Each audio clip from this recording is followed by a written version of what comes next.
I believe that any new organization must have a vision, a clear vision of where they're going. Because without a vision, you have no guidance and no direction as to where you would like to end up ultimately. So much like you may have the Donald Trump organization, you may have the Miami Dolphins, you may have the Miami Heat. Each organization has its own vision. And as a result of this vision, they take certain actions to fulfill that vision. In the very same way, the Upbeat Dad has a vision, has a global vision. And I will share with you right now just how we've gotten to this point. And I'll give you a hint of where we're going from here. As was mentioned in the introduction, I got married in the mid-90s. I got married actually at the end of the year in 1996. 2 years into that marriage, our daughter was born.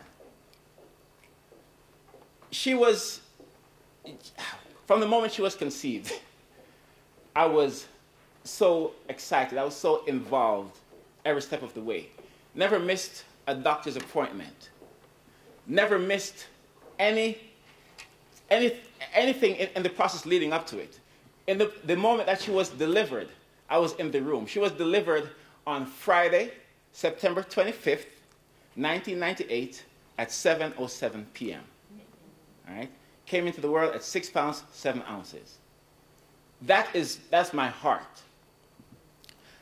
The marriage was fine. I thought we were okay. I thought things were fine. But then over time, I began to realize that there are certain things that were at hand that spelled doom for that young marriage. At the end of the year 2000, I began to see hints that, yes, this isn't going anywhere good. As a father, and this part for me, I don't know your individual life stories at this point, but I'm just sharing with you from my heart. Is that okay? Yeah. All right. As a father, I contemplated, do I stay? Do I go? Do I stay? Do I go? Because I would never want to walk out of a situation where I believe that my parents, next month, my parents will have been married for 47 years. I believe that when you get married, you say, till death do us part. But here we were contemplating, as I was contemplating, what do I do? Do I stay or do I go? There's a degree of turmoil that I experienced during that time, and it began to weigh on me. As was mentioned, I started this self-empowerment organization to help individuals to become successful in their different areas of life. By the way, just a quick timeout. Brenton, I reserve seats for you up front. Oh. Yes. Sorry. Yes, please come. Actually, Stacy, you can come first as well. Okay, good. See, when the Miami Dolphins come in, you not only recognize them, but you also... Thank you. After that season, I really appreciate it. Wonderful. Very good. I'll introduce Brenton Jones shortly. But, what was occurring, I was debating, do I stay, do I go? And the other thing that was at work is that on the outside, when we go out publicly, whether to church or to social events or interact in certain settings, people assumed, hey, everything is fine, everything is together. Here's this nice, happily married couple. They're both professionals. They live in a nice 2-story house on the lake in a cul-de-sac, and life must be great for these two. Their marriage must be built on a rock. But deep down on the inside, I knew that it was on sinking sand. The end of 2001, the process of ending that marriage began. The first week of October of that year is when my American dream became a nightmare. For the next, between October and July, I went through such a challenging, difficult time up to the end of the divorce. And then even after the divorce, for another year. Can you imagine? You go through your life, the only time I've ever been to court is for a traffic ticket, man. But yet, here I was, literally once a month, every month, for over a year in court, dealing with divorce, dealing with different issues having to do with the ending of a marriage. Because you would think that once the divorce is final, you go your separate ways and you deal with the child. But yes, there was issues that were at hand. And it was very, very difficult for me.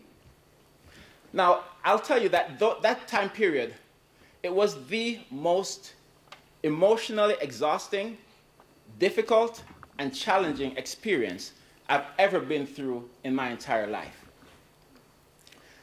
You may not believe it now, but I had started to gain a little punch, right? When that divorce ended, I was skin and bones. I lost, the first 30 days of that process, I lost 30 pounds. Jenny Craig had nothing on me, you know? No Jenny Craig, no Weight Watchers. I lost over 30 pounds in 30 days. And as the time went on, it became more difficult to go through. And you know, there are times, I never went as far as thinking of ending my life, but there are times where I wish, if only I could have a permanent escape from this pain that I'm feeling.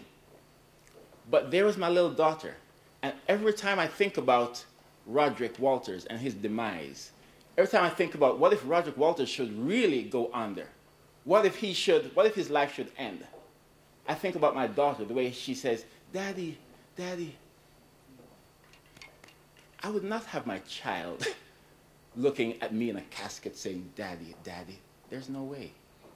There's no way. It is too important. The role that I played. And that's the thing that I try to share with people. You go through your challenges, you go through your difficulties, but when you have children, your mind should change. Because it's not about you anymore. And so for her, I had a reason to go on living. I liken the family law system, and by the way, we have two family law attorneys here, so I'm saying this with their presence, and then they know my thoughts on this. I liken the family law system to a sleeping lion, right? If you walk into a room with a sleeping lion, hey, as long as he's asleep, you're good. He's sleeping and he's hungry, but you're good. But the moment that the lion awakens, it can be ferocious and it can destroy. And one of the things I love about the two attorneys here, and I'll introduce them to you as well, that they recognize that there are certain legal issues and legal matters that need to be dealt with at times. But I think that the system is not not necessarily the persons operating in the system. It's the system itself that I believe has some. There's much to be. It can be improved in very many ways. I'll just put it to you that way. The worst thing for me throughout the whole experience was seeing my daughter caught in the middle of the crossfire of that entire experience. I did my best to shield her, but I couldn't shield her from the fact that mommy and daddy were no longer together, and now you're going to different houses. In mid-2002, when the marriage was over, remember I mentioned I had a nice two-story house on the lake and well-furnished and all this great things. When the marriage was over, here's what Roderick Walters had to his name. He had his 9-year-old Honda Accord. He had his clothes. He had his books, his friends. But family and friends, I should say. But despite all that I lost, I still maintained the love and the affection of my daughter. And that was the most important thing in everything. Because all this stuff, it's just stuff. It's here today, gone tomorrow. But it's the lives that you touch along the way. And my daughter, to me, was so precious. I had a mountain of debt. My credit was ruined. My ego was shot. But my child knew that daddy loved her and knew that everything was going to be all right.